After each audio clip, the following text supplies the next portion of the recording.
Playoffs? Don't talk about it. Playoffs? You kidding me? Playoffs? I just hope we can win a game. Another game. So, last week I talked about expecting a blowout, right? Yeah, I was fucking wrong.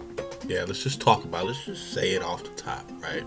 We were supposed to be better. I expected to see a running game and all these improvements, defensively even. Nothing. Okay? I'm at a loss right now. I swear to God, and this is my favorite team. I followed this team, at least since 1999, going back to 2000. I was in the third grade. I remember the moment I became a Raider fan. I swear to you, I haven't been able to get a fair read on this team since fucking 2003. Since after we got our asses, just destroyed in the Super Bowl by John Gruden. We've just been this team. I cannot.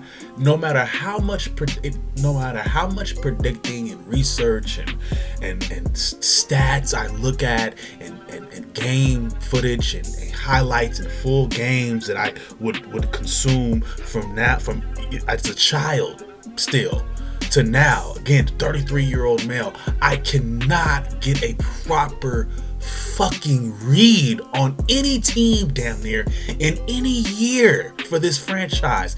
This is fucking crazy to me.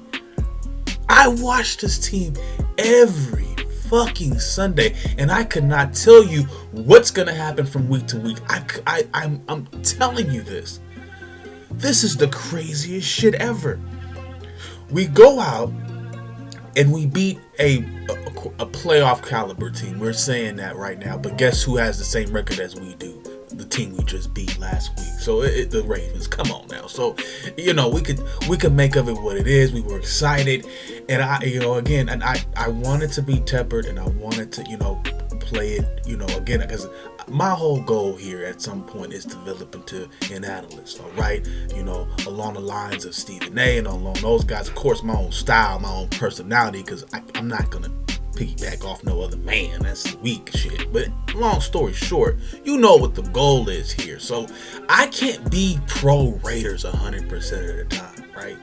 But even when I want to believe in the hype and I take that, that helmet off and I just go and be regular Jamon, I'm just watching the game as the fan, even then I be wrong. Like, I just don't know what the fuck is going on.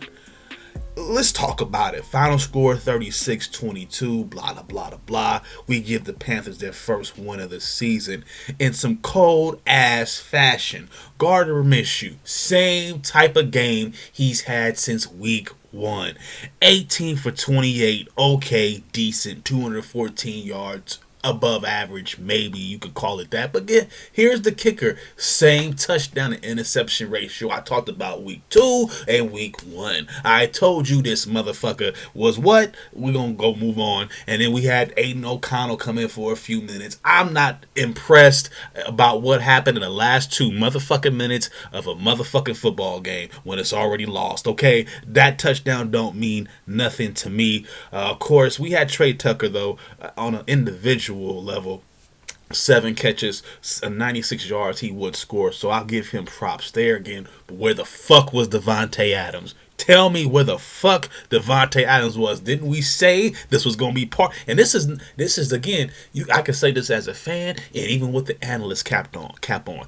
You're not going to win shit without Davante Adams being a part of anything. He got to score once, maybe, a game for y'all to really be competitive. Stop not throwing him I don't know what the fuck is going on. I don't know. Maybe defenses are, they know who to go after. I'm paying attention as much as I can, but there's nothing there. And then Robert Spillane, again, a good individual game from him. An individual game, 11 total tackles. He would get a sack, but again, we give up 33 fucking points to the fucking 36 points to the motherfucking Panthers. Okay? A team that was so bad they had to bench their previous starter. Think about this. Think about this right now, guys. And we were talking about the playoffs just last week.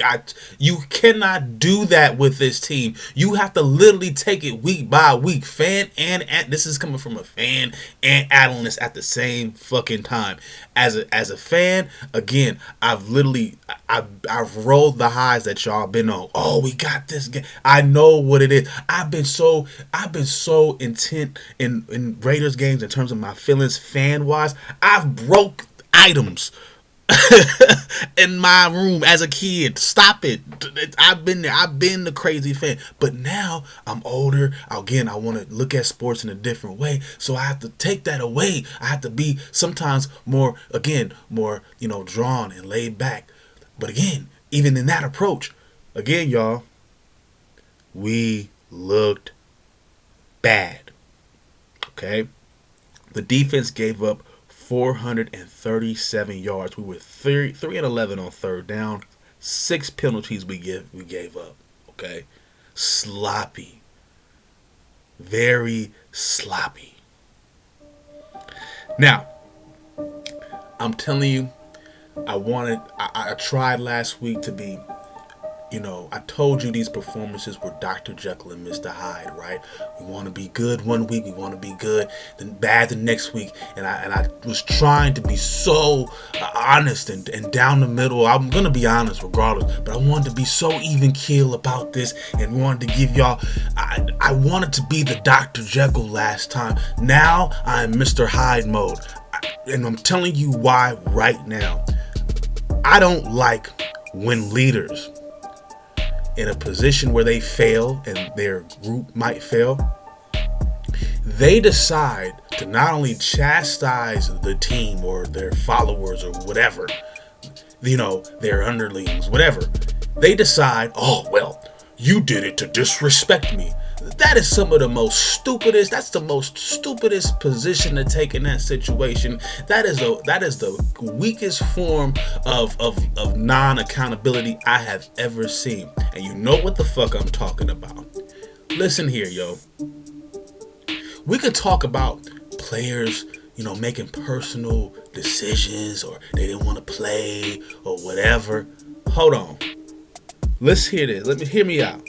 Andy Dalton threw for 300 plus passing yards and 3 touchdowns. Chuba Hubbard, of course their starting running back, had over 150 yards all purpose and scored a touchdown.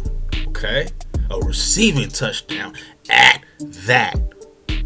Motherfucker, that was a game plan. Wasn't just my players they just want to do. No, you got beat by a better game plan, and you should be looking to make a better one next week. Stop all that, we gonna do this and we gonna make decisions too. I hope it's to make a better game plan, I tell you that, because guess what? The schedule about to get even harder. So get the fuck out of here with all that nonsense. We're currently 3rd in our division right now. This is not looking good, y'all. Okay? No, matter of fact, we tied for last place with the Broncos. This. And again, I told y'all, I cannot call it heads or tails sometimes with this team. They look really good in certain games and they pull it off in one way or another. The Rick Bisaccia run was very surprising for me. I could not have called any of those games. Right, this season, same thing. I really don't know what the fuck is gonna happen next in terms of on the field results. And that whole business, decisions thing. Yeah, business decisions were made. Yeah, by the Carolina Panthers. Yeah, some players might not have played. They might have missed a tackle or two. But again, that doesn't count for everything that happened to us on Sunday. So we got to think about that moving forward. And we got to make some adjustments, some really big improvements. But I'm going to be honest with you. Looking at that quarterback room, it all comes back to that. So, we'll see. That's all I'm going to say about that. Let's move on to something else. We just got our ass totally kicked. We couldn't do diddly poo offensively. We couldn't make a first down. We couldn't run the ball. We didn't try to run the ball. We couldn't complete a pass. We sucked.